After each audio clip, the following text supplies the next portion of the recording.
Organización política romana.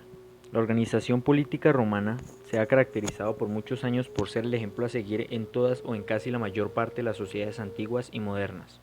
Hoy veremos un pequeño recorrido por sus años y sus cambios en su organización.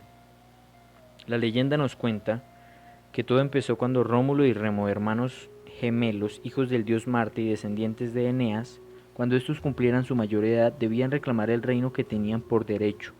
Su tío Amulio, por su ambición, no quería que esto pasara, así que los abandonó en una canasta a las orillas del río Tíber. Una loba llamada Luperca los encontró y les salvó la vida, amamantándoles y cuidándolos como sus hijos. Cuando estos crecieron, fundaron la primera ciudad llamada Roma. Tiempo después ocurrió que en una contienda familiar Rómulo asesinó a su hermano Remo, proclamándose así el primer rey de Roma y fundando así la primera etapa, la cual fue la monarquía romana, la cual viene del 753 al 509 a.C. En este periodo existieron 7 reyes, de estos 4 fueron latinos y 3 etruscos: Rómulo, Numa Pompilio, Tulio Hostilio, Anco Marcio, Tarquino Prisco, Servio Tulio y Traquinio el Soberbio. Esta etapa era conformada por, en primer lugar, tenemos al rey o al rex. Este conformaba los 3 poderes: era el juez supremo, el jefe militar y el jefe religioso.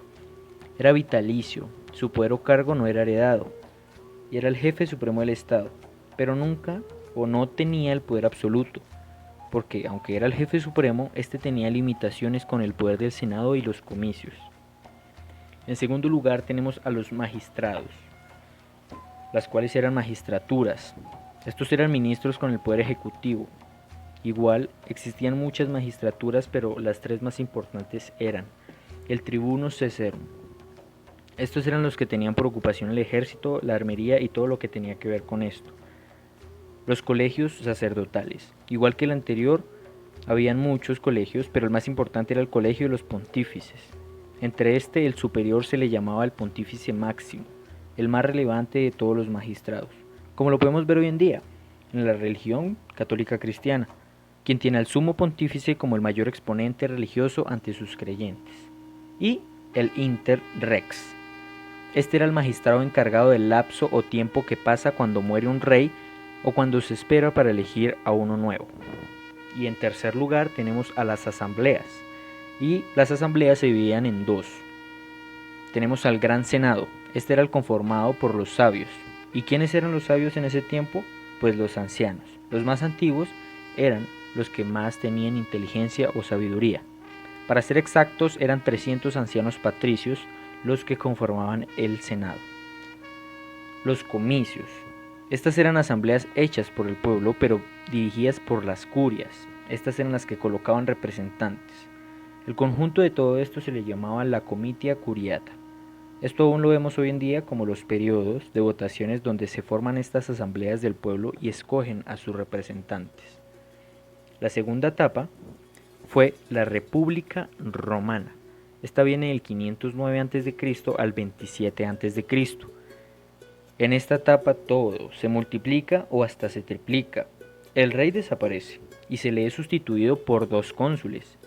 Estos 2 son escogidos y mantienen su poder por solo un año. Cada uno tenía el poder igualitario, no mandaba uno más que el otro. A esto se le llamaba el intercesio. Si un cónsul decía algo y el otro no lo aceptaba, simplemente nunca se ejecutaba. Cuando se pasaba un periodo difícil, de peligro o de descontrol en el pueblo y los cónsules no eran capaces de calmar estas situaciones, eran sustituidos o se rebelaba un dictador, el cual se oponía a ellos y durante solo 6 meses tenía el poder absoluto de todo y tenía que calmar y sanar estas situaciones. En segundo, volvemos a encontrar a las magistraturas, pero se aumentan los cargos públicos. Las magistraturas cubren absolutamente todos los poderes, pero aún así no tienen tampoco el poder absoluto o el poder para mandar directamente en todo. Los más importantes o las más importantes magistraturas eran los pretores, que eran los administrativos en el ámbito de la justicia, los censores, que eran los encargados del censo, como ya sabemos, y como también se ve hoy en día, es hacer una lista oficial de los habitantes de algún lugar. En ese tiempo, pues en Roma. Los cuestores, que eran los encargados de recaudar dinero, como hoy en día el Ministerio de Hacienda, el cual recauda pues tributos para alguna situación en específico, y los tribunos de la plebe, que eran representantes del pueblo y tenían el poder para el Senado, podían vetar o frenar a cualquier decisión del Senado si no era razonable para ellos. Entre estos estaban los ediles de la plebe, los cuales eran los investigadores de campo, eran los que estaban con el pueblo y informaban todo lo que pasaba en ese momento pues a los tribunos de la plebe. En tercer lugar tenemos otra vez a las nuevas asambleas. Sigue el Gran Senado, el cual lo conformaban pues los exmagistrados. Si fue un buen magistrado, pero ya está viejo, pasa a su cargo a senador. De todos los organismos cambiantes, este era el único que se mantenía firme y pues con sus poderes. En las nuevas asambleas encontramos a los comicios curiados. Estos reunían al pueblo por centurias y se les atribuye en esta república solo el poder a los asuntos religiosos y la división militar. En esto solo pertenecían los de alto poder, los de familia, los de apellido y los dinero. Estos también elegían las más altas magistraturas y también firmaban la paz, pero también declaraban la guerra. También se encontraban en estas asambleas la reunión por tribus. Estas tomaban decisiones y estas decisiones se les llamaban los plebiscitos. Estos tenían fuerzas parlamentarias, o sea, fuerza jurídica, que era la creación y establecimiento de leyes. En esta misma época de la República se creó la llamada Ley de las 12 Tablas, algo muy importante. El Senado constituyó una comisión conformada por 10 magistrados patricios, precedidos por un cónsul para la elaboración de estas. Esto duró un año, en el cual se crearon las 10 primeras tablas. Poco tiempo después se creó otra comisión conformada por patricios y plebeyos, que elaboran las dos restantes. A estas dos se le llamó las injustas. Estas 12 leyes contenían el derecho procesal civil, el derecho de familia, los derechos de obligaciones, el derecho penal y las injustas, las cuales prohibían el matrimonio desde el punto de vista jurídico entre patricios y plebeyos. Hoy en día, si queremos comprender o entender el sistema judicial y legal, es esencial estudiar el derecho romano. Este representa el punto de partida de casi todos los derechos y deberes y procedimientos legales utilizados en la actualidad. Estas 12 tablas trajeron consigo además un cumplimiento de leyes en la sociedad para dar un desarrollo social, económico y político en su época, y el cual también se tomó como ejemplo para muchas sociedades y también trajo consigo un desarrollo en la actualidad, el cual se ve en la actualidad. Y por última etapa tenemos al imperio, el cual fue del 27 a.C. al 476 después de Cristo. Esta época se dividió en 4 dinastías. La primera dinastía fue la dinastía Julio-Claudia, la cual fue del 27 a.C.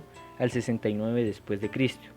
En esta encontramos a Augusto, Tiberio, Calígula, Claudio y Nerón.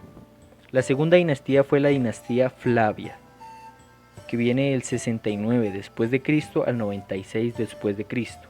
En esta dinastía estuvo Vespasiano, Tito y Domiciano. La tercera dinastía fue la Antonina, que es del 96 después de Cristo al 192 después de Cristo.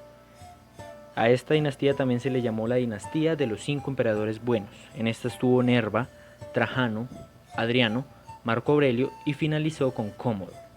Y la última fue la dinastía de los Severos, que es del 193 después de Cristo al 235 después de Cristo, ordenada por Septimio Severo, Caracalla, Publio VII Gera, Macrino, Heliogábalo y Alexandre Severo. Igual, esta se conformaba por el emperador o el príncipe. El emperador dejó las leyes que estaban establecidas, no quitó absolutamente nada, pero poco tiempo después fue acaparándose a él mismo todos los poderes. A cada uno le recortaba un poco y simplemente los agrupaba para él mismo. Las magistraturas que se vieron se van convirtiendo en solo cargos honoríficos, dejando todos los beneficios, pero quitándoles los poderes. Estos fueron sustituidos por una burocracia. Era un administrativo que servía al príncipe, pero también era elegido por él mismo. Y el Senado y las asambleas desaparecen, cuando el rey les quita todos sus poderes y simplemente deja a un lado sus principales acciones. Al fin de esta era se dio la monarquía absoluta. El rey, el príncipe, el emperador se hace a cargo absolutamente de todo, manda él y solamente él, y se establece definitivamente con Diocleciano y Constantino.